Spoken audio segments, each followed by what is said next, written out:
மிக முக்கியமான செய்தி என்ன அப்படின்னா, தென்னிந்தியாவில இருந்து 14க்கு மேற்பட்ட அமைச்சர்கள், கேபினட் அமைச்சர்கள் தேர்வு செய்யப்பட இருக்கிறார்கள் அப்படிங்கிற செய்தியும் வெளியாக இருக்கு. அதாவது பாத்தீங்கன்னா அதிக அளவிலான அமைச்சர்கள் சவுத்ல இருந்து பாஜக முன்னிலைப்படுத்துறாங்க. இப்ப INDA அலையன்ஸை பொறுத்த வரைக்கும் ஆட்சிக்கு வரும் அப்படின்னு மம்தா பானர்ஜி தெரிவிக்கக்கூடிய கருத்துக்களை பார்க்கும் போது ஒரு வயதான மூதாட்டி வயதுக்கு வரப்போகிறார் அப்படின்னு சொல்வது போன்ற ஒரு நிகழ்வாகத்தான் நாம பார்க்க முடியும். இது நடக்கக்கூடிய ஒரு செயலே கிடையாது. இப்ப இருக்கக்கூடிய தகவல் படி பாத்தீங்கன்னா, மகாராஷ்டிராவில் உத்தவ் தாக்கரே தலைமையில் இருக்கக்கூடிய எம்பிக்களை பொறுத்த வரைக்கும் 4 எம்பிக்கள் ஷிண்டே தலைமையிலான சிவசேனா கட்சியில பேச்சுவார்த்தையில் ஈடுபட்டு இருக்காங்க. எந்த நிமிடம் வேண்டுமென்றாலும் உத்தவ் தாக்கரே தலைமையில் இருக்கக்கூடிய எம்பிக்கள் ஏக்நாத் ஷிண்டே பக்கம் வரலாம் அப்படிங்கிற செய்திகள் வெளியாகிட்டு இருக்கு. நீங்க எங்களுடைய கட்சியை உடைக்க முற்பட்டீங்கன்னா, நீங்க பேசி முடிக்கிறதுக்கு முன்னாலே உங்க கட்சியை நாங்க, உங்க கூட்டணியை நாங்க உடைக்கிறோம் அப்படின்னு தான் செயல்படுவாங்க. அமித்ஷா அவர்களை பொறுத்த வரைக்கும் ஒரு வியூகம் அமைச்சு களத்துல இறங்கிட்டாங்க அப்படின்னாலே அங்க மரபுகள், கொள்கை, கோட்பாடு எதுவுமே கிடையாது. அடிச்சு ஆடுறதான் அவருடைய ஒரு ஸ்டைலா இருக்கும். அப்ப தமிழகத்தை பொறுத்த வரைக்கும் தலைவர் மாற்றம் உறுதி அப்படிங்கறது நம்ம தெளிவாகவே சொல்ல முடியும். அதனாலதான் பாத்தீங்கன்னா அண்ணாமலை இந்த ரிசல்ட்டுக்கு பிறகு பிரஸ் மீட்ல கலந்துக்கிறாங்களா, எதிர்கட்சிகளுக்கு பதிலடி கொடுக்கறாங்களா அப்படிங்கறத நம்ம பார்க்கணும். எந்த ஒரு பிரஸ் மீட்லயுமே அண்ணாமலை பெரிய அளவுல கலந்துக்கல. SP வேலுமணிக்கு இப்போ ஒரு இமேஜ் மிகப்பெரிய அளவுல அடி வாங்கிருச்சுன்னு சொல்லலாம். ஏன்னா கோயம்புத்தூர் அப்படின்னா SP வேலுமணியுடைய கோட்டை அப்படின்னு சொல்லலாம். அங்க கோட்டையில மிகப்பெரிய ஒரு ஓட்டை விழுந்து திமுக வெற்றி பெற்று 2வது பாஜக வந்துச்சு. அப்ப அங்க அதிமுக SP வேலுமணி அப்படிங்கிறது அங்க இல்ல, செல்லா காசு அப்படிங்கிற ஒரு நிலை உருவாகிட்டு இருக்கு. அப்ப SP வேலுமணி அவர்களை பொறுத்த வரைக்கும் தன்னுடைய நிலையை மீண்டும் பழைய நிலைமைக்கு கொண்டு வரணும் அப்படிங்கிற நிலையில தான் செயல்பாடுகள் இருக்கு. ஆனா எடப்பாடி பழனிசாமி அவர்கள் கூட்டணி இல்ல அப்படிங்கிறாங்க. அப்போ அதிமுகவில் பயணிக்கக்கூடிய 2ஆம் கட்ட தலைவர்களே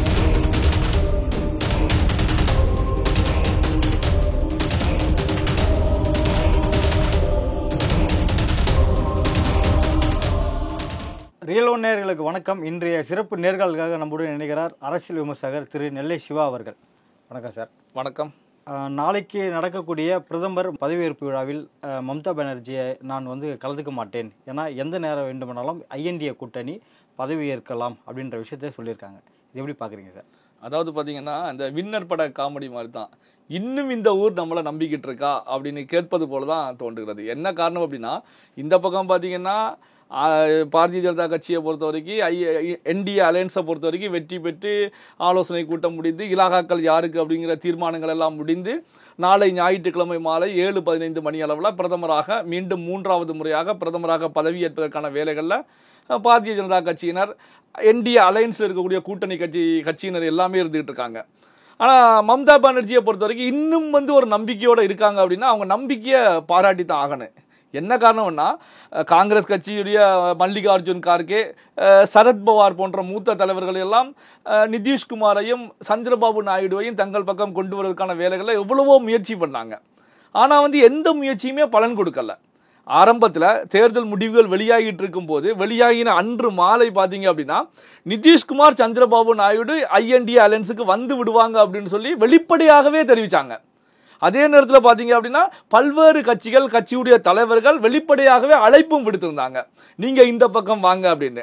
ஆனால் பார்த்தீங்கன்னா தேர்தல் அரசியல்ல எந்த கட்சியாக இருந்தாலும் சரி, லாப நஷ்ட கணக்கின் அடிப்படையில் தான் அவர்களுடைய நகர்வுகளை எடுத்துட்டு போவாங்க. எந்த கட்சியோடு பயணித்தால், எந்த கூட்டணியோடு பயணிச்சா நமக்கு லாபம் கிடைக்கும். அதே நேரத்தில் பார்த்தீங்கன்னா ஒரு அலையன்ஸ் உருவாகிறதே லாப நஷ்ட கணக்கின் அடிப்படையில் தான். இப்போ தமிழகத்தில் திமுக கூட்டணியில் பல்வேறு கட்சிகள் தொடர்கிறது அப்படின்னா எந்த கூட்டணியில் நாம தொடர்ந்தால் நமக்கு ஆதாயம் கிடைக்கும், லாபம் கிடைக்கும், வெற்றி பெற முடியும் அப்படிங்கிற அடிப்படையில் தான் கணக்கு பார்த்து கூட்டணி அமைக்கிறாங்க. அப்படியே லாப நஷ்ட கணக்குகள் இல்லாமல் கொள்கை அடிப்படையில் ஒரு கூட்டணி அமைகிறது அப்படின்னா எந்த கட்சியுமே ஜம்ப் பண்ணக்கூடாது. தொடர்ச்சியாக அந்த எந்த அணியில இருக்கிறதோ அந்த அணியில தான் தொடர்ச்சியாக இருக்கணும். ஏன் இவங்க தேர்தலுக்கு தேர்தல் இந்த பக்கம் அந்த பக்கம் ஜம்ப் அடிச்சுக்கிட்டு இருக்காங்க? அப்ப இந்த தேர்தலில் இந்த கட்சியோடு நின்னா தான் நாங்கள் வெற்றி பெற முடியும், நமக்கு லாபம் கிடைக்கும், ஆதாயம் கிடைக்கும். இந்த கட்சியோடு இருந்தோம்னா நமக்கு நஷ்டம் கிடைக்கும். அப்போ நஷ்டத்தை சந்திப்பதற்கு எந்த தேர்தல் கட்சிகளும் தயாராக இல்லை.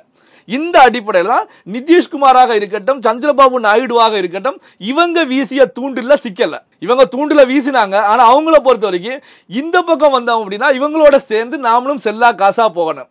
அதே நேரத்தில் பார்த்தீங்கன்னா பாரதிய ஜனதா கட்சியோடு என்டிஏ அலையன்ஸ்ல தொடர்ச்சியாக இருந்தோம்னா பாரதிய ஜனதா கட்சியோடு பேசி முக்கியமான இலாகாக்களை வாங்கி 5 ஆண்டுகளுக்கு தொடர்ச்சியாக நாம திறம்பட செயல்பட முடியும். வாக்களித்த மக்களுக்கு தங்களுடைய மாநிலத்துக்கு பல்வேறு வளர்ச்சி திட்டங்களை கொண்டு வர முடியும் அப்படிங்கிற நிலையில தான் நிதிஷ்குமார் சந்திரபாபு நாயுடுவை பொறுத்த வரைக்கும் என்டிஏ கூட்டணியில தொடர்ச்சியாக தொடர்வது அப்படிங்கிற நிலையில தான் பார்த்தீங்கன்னா என்டிஏ கூட்டணியை பொறுத்த வரைக்கும் இந்த கூட்டணியில் சந்திரபாபு நாயுடு நிதிஷ்குமார் வந்து டிமாண்ட் வைத்தது உண்மைதான். டிமாண்ட் வைக்கக்கூடிய நிகழ்வு இந்த என்டிஏ அலையன்ஸ்ல மட்டும் கிடையாது. கடந்த காலங்களில் காங்கிரஸ் ஆட்சியில் அமரும் போது கூட 2009ஆம் ஆண்டு மன்மோகன் சிங் அதாவது காங்கிரஸ் கட்சி 206 இடங்களில் வெற்றி பெற்று ஆட்சி அமைக்கும் போது கூட பல்வேறு கூட்டணி கட்சிகள் டெல்லியில முகாமிட்டிருந்து மன்மோகன் சிங் அவர்களுக்கும் காங்கிரஸ் கட்சி தலைவர் சோனியா காந்தி ராகுல் காந்தி அவர்களுக்கு கொடுக்காத பிரஷரியா இப்ப கொடுத்துட்டாங்க. எடுத்துக்காட்டுக்கு தமிழகத்தில் இருக்கக்கூடிய திமுக தலைவர் கலைஞர் கருணாநிதி அவர்கள் டெல்லியில முகாமிட்டு இது போன்ற பதவிகள் இலாகாக்கள் கொடுத்தே ஆகணும்னு அடம் பிடிச்சு வாங்கிட்டு வந்தாங்க. இதெல்லாம் வரலாறு. அதாவது ஒரு கட்சி மெஜாரிட்டி கிடைக்கல அப்படின்னாலே கூட்டணி கட்சிகள் டிமாண்ட் அதிக அளவில் வைப்பாங்க. அதே போன்ற ஒரு நிகழ்வு தான் இப்போ கூட்டணியில் இருக்கக்கூடிய இந்த கட்சிகளை பொறுத்த வரைக்கும் பாரதிய ஜனதா கட்சிக்கு மெஜாரிட்டி கிடைக்காதனால டிமாண்ட் வைக்கிறாங்க.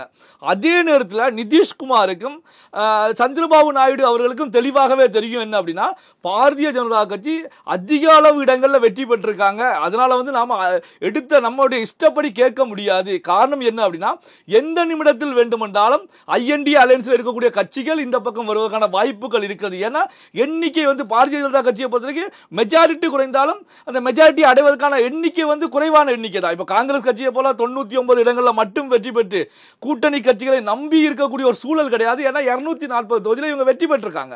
அப்போ பாத்தீங்க அப்படின்னா மற்ற கட்சிகள் நாம இந்த வாய்ப்பை பயன்படுத்தல அப்படின்னா ஐஎன்டிஏ அலையன்ஸ்ல இருக்கக்கூடிய கட்சிகள் ஜம்ப் பண்ணி இந்த பக்கம் வந்து அங்கு குறிப்பிட்ட இலாகாக்களை வாங்கி அவங்க வந்து கோலோச்ச தொடங்கிடுவாங்க அப்படிங்கிறது நிதிஷ்குமாருக்கும் சந்திரபாபு நாயுடு அவர்களுக்கு தெரியும்.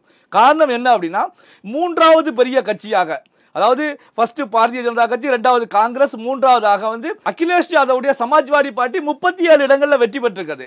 மம்தா பானர்ஜியுடைய திரிணாமுல் காங்கிரஸ் கட்சி 29 இடங்களில் வெற்றி பெற்றிருக்கிறது. இங்க திமுக பொறுத்த வரைக்கும் 21 இடங்களில் வெற்றி பெற்றிருக்கிறது. நிதிஷ்குமார் எத்தனை இடங்களில் வெற்றி பெற்றிருக்காங்க? 12 இடத்துல. அதே நேரத்தில் சந்திரபாபு நாயுடு அவர்கள் 16 இடங்களில் வெற்றி பெற்றிருக்காங்க. அப்போ இந்த கட்சிகளை பொறுத்த வரைக்கும் அதிக அளவில் வெற்றி பெற்றும் செல்லா காசாக இருக்கும் போது இவங்க குறைந்த அளவில் வெற்றி பெற்றாலும் என்டிஏ அலையன்ஸின் மூலமாக இவர்கள் வெற்றி பெற்றதனால பாரதிய ஜனதா தலைமையை பொறுத்த வரைக்கும் சுமூகமான பேச்சுவார்த்தைகளின் மூலமாக இலாகாக்களை கொடுப்பதற்கு முன் வந்திருக்காங்க அப்படிங்கிற தகவல்கள் தான் இருக்கு. இந்த அடிப்படையில் தான் இந்த ரெண்டு கட்சிகளுக்குமே ஐக்கிய ஜனதா தளம், தெலுங்கு தேசம் கட்சிக்கு வந்து பாத்தீங்கன்னா இலாகாக்கள் ஒதுக்கப்பட்டு விட்டது. அதே நேரத்தில் பாரதிய ஜனதா கட்சியை பொறுத்த வரைக்கும் முக்கியமான இலாகாக்கள் எல்லாமே அவர்கள் வசம் வச்சிருக்காங்க. அதாவது உள்துறையாக இருக்கட்டும், வெளியுறவுத்துறை, பாதுகாப்புத்துறை, இப்படி முக்கியமான இலாகாக்கள் எல்லாமே பாரதிய ஜனதா கட்சி கையில் வச்சுக்கிட்டு இவர்களுக்கும் கொடுத்திருக்காங்க. இப்போ பாத்தீங்கன்னா சந்திரபாபு நாயுடு அவர்களை பொறுத்த வரைக்கும் சபாநாயகர் பதவி வேண்டும் அப்படிங்கிற கோரிக்கையை முன் வச்சாங்க. துணை சபாநாயகர் பதவி கொடுப்பதற்கு பாஜக முன் வந்திருக்காங்க அப்படிங்கிற செய்திகள் வெளியாகிட்டு இருக்கு. அப்போ பாத்தீங்க அப்படின்னா கட்சிகள் என்டிஏ அலையன்ஸ்ல இருக்கக்கூடிய கட்சிகளையும் ஒற்றுமையாக எடுத்து செல்லணும், சுமூகமாக இந்த பேச்சுவார்த்தைகள் முடிவடைந்திருப்பதாக தான் செய்திகள் வெளியாகி இருக்கு. அப்போ பாத்தீங்கன்னா நாளை மாலை ஞாயிற்றுக்கிழமை மாலை பிரதமராக மோடி அவர்கள் பதவியேற்கும் போது யார் யாருக்கு என்னென்ன இலாகாக்கள், யார் யார் அமைச்சர்களாக பதவியேற்க போகிறார்கள் அப்படிங்கிறது இந்தியா முழுமைக்கும் தெரிய போகிறது. இதுல மிக முக்கியமான செய்தி என்ன அப்படின்னா தென்னிந்தியாவில் இருந்து 14க்கு மேற்பட்ட அமைச்சர்கள், கேபினெட் அமைச்சர்கள் வந்து தேர்வு செய்யப்பட இருக்கிறார்கள் அப்படிங்கிற செய்தியும் வெளியாக இருக்கு. அதாவது பாத்தீங்கன்னா அதிக அளவிலான அமைச்சர்கள் சவுத்ல இருந்து பாஜக முன்னிலைப்படுத்துறாங்க. சோ இதுவும் வந்து ஒரு முக்கியத்துவம் வாய்ந்ததாக இருக்கக்கூடிய ஒரு நிலை இருந்துகிட்டே தான் இருக்கு. அப்போ பாத்தீங்க அப்படின்னா ஐஎன்டிஏ அலையன்ஸை பொறுத்த வரைக்கும் ஆட்சிக்கு வரும் அப்படின்னு மம்தா பானர்ஜி தெரிவிக்கக்கூடிய கருத்துக்களை பார்க்க போது ஒரு வயதான மூதாட்டி வயதுக்கு வரப்போகிறார் அப்படின்னு சொல்வது போன்ற ஒரு நிகழ்வாகத்தான் நாம பார்க்க முடியும். இது நடக்கக்கூடிய ஒரு செயலே கிடையாது. என்ன ரீசன் அப்படின்னா இப்ப இருக்கக்கூடிய தகவல் படி பாத்தீங்கன்னா மகாராஷ்டிராவில் உத்தவ் தாக்கரே தலைமையில் இருக்கக்கூடிய எம்பிக்களை பொறுத்த வரைக்கும் 4 எம்பிக்கள் ஏக்நாத் ஷிண்டே தலைமையிலான சிவசேனா கட்சியில பேச்சுவார்த்தையில் ஈடுபட்டு இருக்காங்க. எந்த நிமிடம் வேண்டுமென்றாலும் உத்தவ் தாக்கரே தலைமையில் இருக்கக்கூடிய எம்பிக்கள் ஏக்நாத் ஷிண்டே பக்கம் வரலாம் அப்படிங்கிற செய்திகள் வெளியாகிட்டு இருக்கு. அப்போ பாத்தீங்கன்னா மம்தா பானர்ஜி அவர்கள் ஒரு சவால் விடுகிறார் அப்படின்னா அப்போ ரூலிங் பார்ட்டியாக இருக்கக்கூடிய கடந்த 10 ஆண்டுகளாக ஆட்சியில் இருக்கக்கூடிய ஒரு கட்சி மீண்டும் ஆட்சியை பிடிக்கக்கூடிய பாரதிய ஜனதா கட்சியை பொறுத்த வரைக்கும் இதை சுலபமாக எடுத்துக்க மாட்டாங்க. நீங்க எங்களுடைய கட்சியை உடைக்க முற்பட்டீங்கன்னா நீங்க பேசி முடிக்கிறதுக்கு முன்னாரவே உங்க கட்சியை நாங்க, உங்க கூட்டணியை நாங்க உடைக்கிறோம் அப்படின்னு தான் செயல்படுவாங்க. ஏற்கனவே நம்ம பேசியிருக்கோம். அதே நேரத்தில் வந்து கடந்த கால வரலாறுகள் எல்லாமே நமக்கு தெரியும்.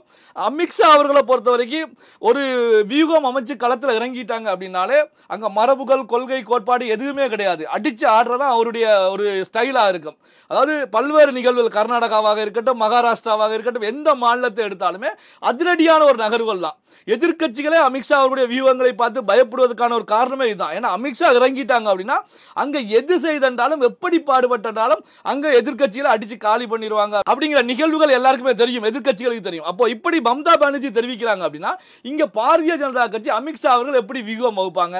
அப்போ பாத்தீங்கன்னா அமித்ஷா அவர்கள் போன்றவர்களுடைய சீனியர் தலைவர்கள் வியூகம் வைக்கக்கூடிய நிகழ்வை பொறுத்த வரைக்கும் மம்தா பானர்ஜி தெரிவிக்கக்கூடிய கருத்துக்கள் ஒரு தேர்தல் அரசியலுக்காக தெரிவிக்கக்கூடிய ஒரு கருத்தாக பார்க்க முடியுமே தவிர இது நடைமுறைக்கு சாத்தியமானதா அப்படின்னா துளியளவு கூட சாத்தியமானதாக இருக்க வாய்ப்பே கிடையாது.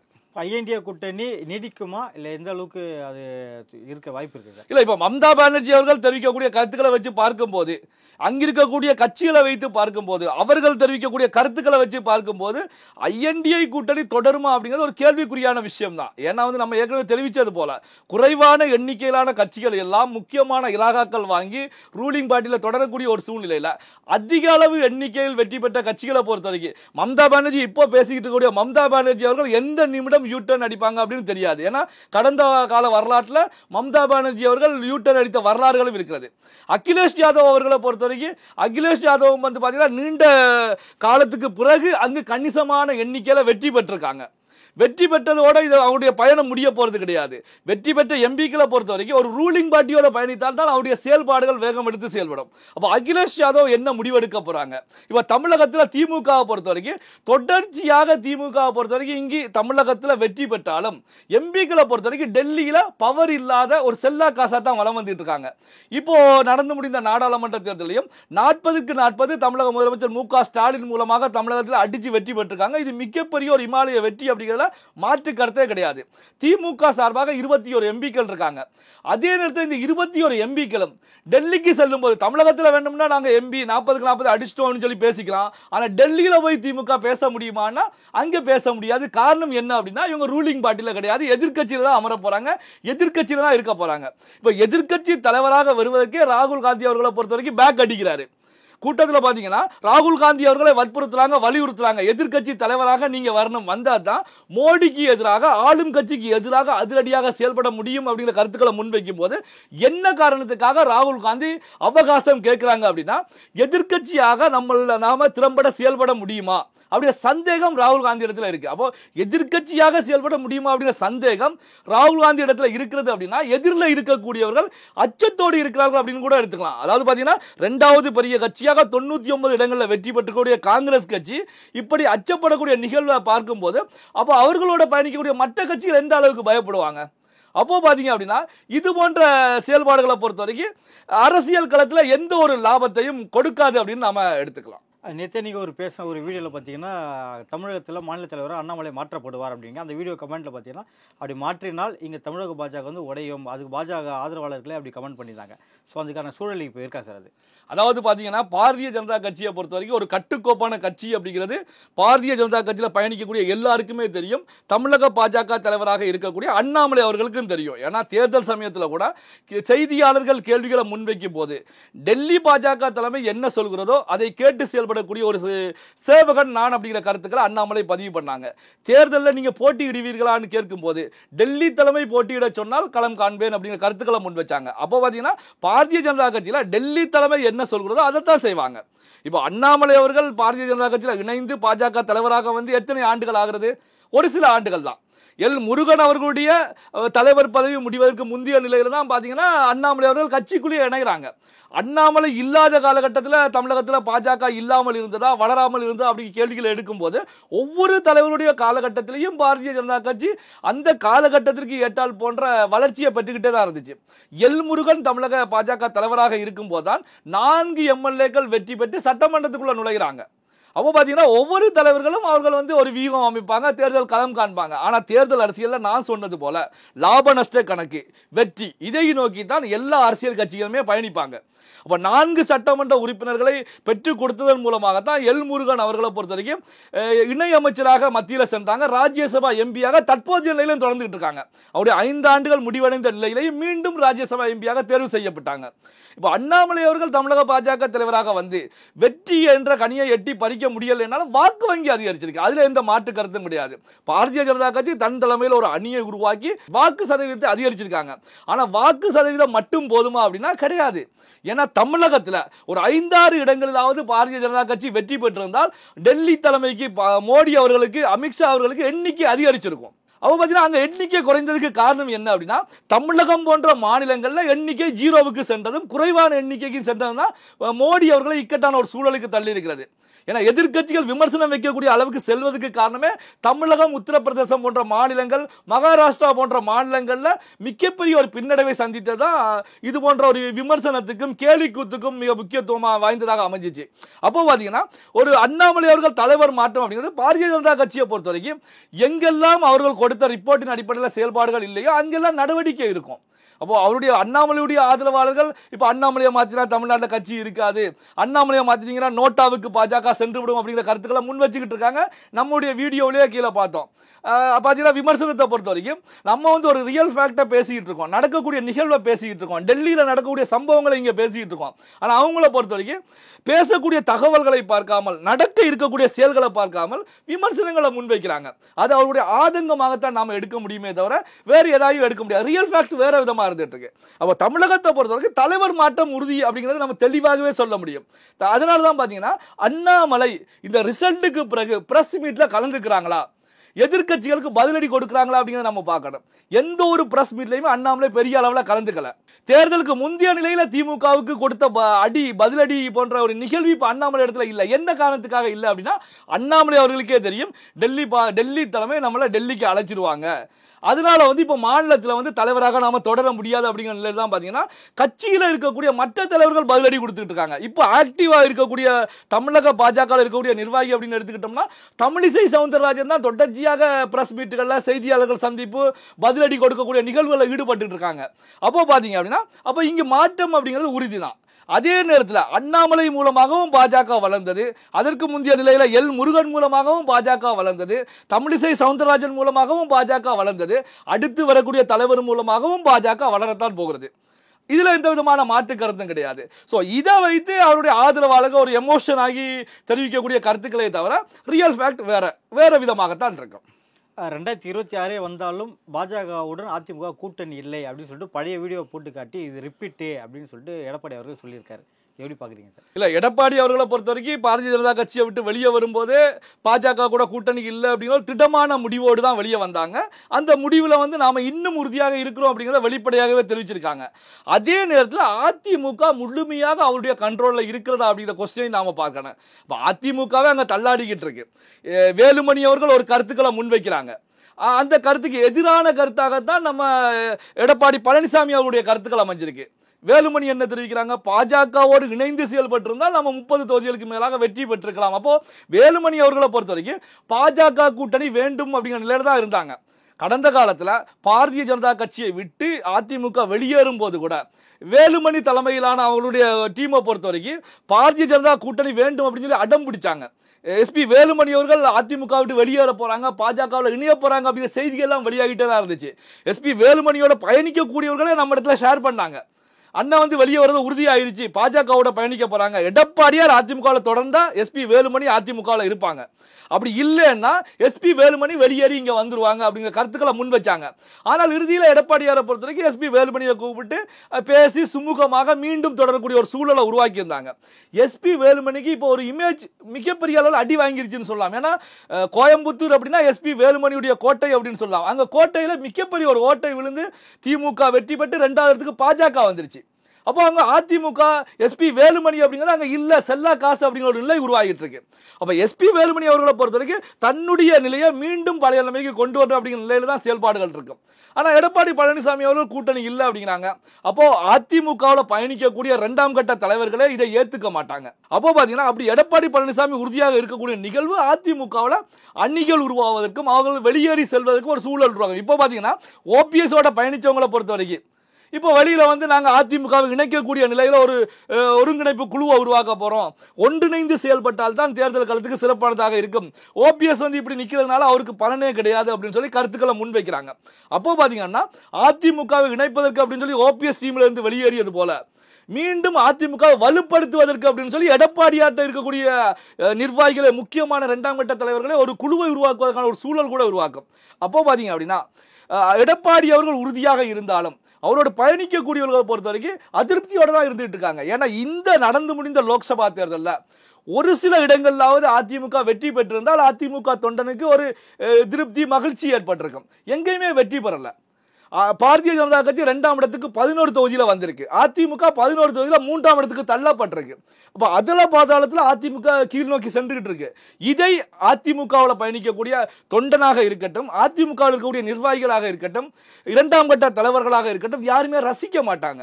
அப்போ எடப்பாடியார் சொல்லக்கூடிய செய்தியை பொறுத்த வரைக்கும் இது வந்து ஒத்து வருமா, நடைமுறைக்கு சாத்தியமா அப்படின்னா சாத்தியம் இல்லாத ஒரு தகவலை தான் அவர் ஷேர் பண்ணியிருக்காரு அப்படின்னு சொல்லி தான் நான் பார்த்துட்டு இருக்கேன். நடப்பு அரசியல் குறித்து பல்வேறு கருத்துக்களை பிரதிநிதி மிக்க நன்றி. நன்றி.